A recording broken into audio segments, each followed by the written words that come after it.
to Commander of the Week. Today's commanders are Chris and Sheila. Today's Commander of the Week is somewhat special, and it's about a brother and a sister. These commanders, as well as their House Aldridge, are fully made up, and me and Fringlish had some discussion of where to place them. Seeing their model, lightweight clothing, and colors, we can almost certainly place them as bannermen of House Lannister, being in all gold and red. Only houses loyal to the Lannister would dare to wear those colors. That means they come from the Westerlands, a mountainous area rich on gold and silver veins, which made the Lannisters and their bannermen immensely rich. Bastards from the Westerlands are called Hill, and we can place House Aldridge anywhere in the marked area. Chris is Sheila's older brother.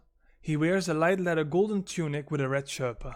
The sherpa is similar to what Tywin wore during his arrival in Harrenhal, and the clothing is near a copy of Jaime's clothing in the first season. Unlike his sister, Chris ventured throughout the Seven Kingdoms, most likely as a hedge knight or a sellsword. He witnessed hardship, love, loss and abuse of power on the poor and the weak. He would offer his services for payment as he wandered throughout Westeros just to survive. Hedge knights are mostly sellswords dubbed as knights for exceptional services, and surely not always a noble like Chris was. But he wasn't sworn to a house while wandering. Seeing the abuse of power throughout the world, Chris decided to go back home to take on his duties for his house. Just during the time his father was killed in Waterspring, which is actually the first chapter you play when starting the game. Sheila was quite different. Her mother died in childbirth, and with no one to teach her the ways of the lady, Chris and her grew up learning swordplay, riding and archery together. Maybe somewhat like Arya Stark, but Arya definitely did not want to become a lady, while Sheila had little choice.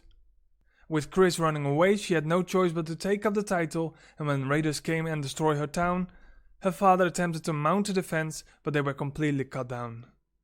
Sheila would have died too if the local lord's army didn't crush the invaders. She then vows to devote her life and pledge allegiance to you, the local commander saving her life. Sheila loves to hunt in the woods, which contained a lot of wildlife. Fun fact, Chris and Sheila were originally called Calendin and Candace. Later, they renamed Calendin to Osmond, and shortly after they named him Chris. Chris will be your primary frontline in nearly every category. He excels in Weirwood and training grounds due to his incredible tankiness. However, Hayley will replace him eventually, especially in shorter fights and when a healer is present.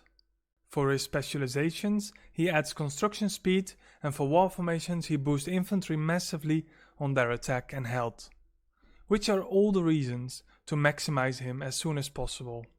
Maximizing him is rather easy as a lot of main quests give medals for him. Therefore he will most likely be the first commander to get to gold. His active ability is Oathsworn.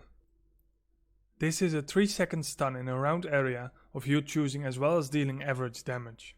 Prepared for War grants him damage reduction for 4 seconds every 10 seconds, adding almost 40% to his defense. Glorious Watch adds another boost to his defense, doubling it in combination with Prepared for War for 5 seconds whenever he gets attacked. This can give a nice advantage to enemies who initially do a lot of burst damage. Then his last skill, Noble Hair, adds another 20% defense. Since April 2020 they removed the to all guard and only to him. Chris has pretty high stats but slightly weaker than most other tanks like Gorell, Hayley and Robb. However, his skills make him more tankier. As good as he is on all those other fronts, when it comes to friendship, you should not level Chris above level 10. As your weapons are way better used on Robb, Arya and Mango. Sheila is an important backline and she has an incredible high attack. Especially when you do bonus to archers in, for example, Elite Trial. Her specializations are unfortunately not really useful, especially grain production isn't really something you need. But she does increase bowman attack. If you have a lot of archers, make sure to place her on the wall. Her active Wild Hunt is incredibly powerful and often snipes a backline target instantly, which makes her highly useful in the Weirwood. No Lady adds 50% to her attack about 40% of the time. Every 7th attack she can stun a target for 2 seconds with some bonus damage, which places her opposite of an enemy commander.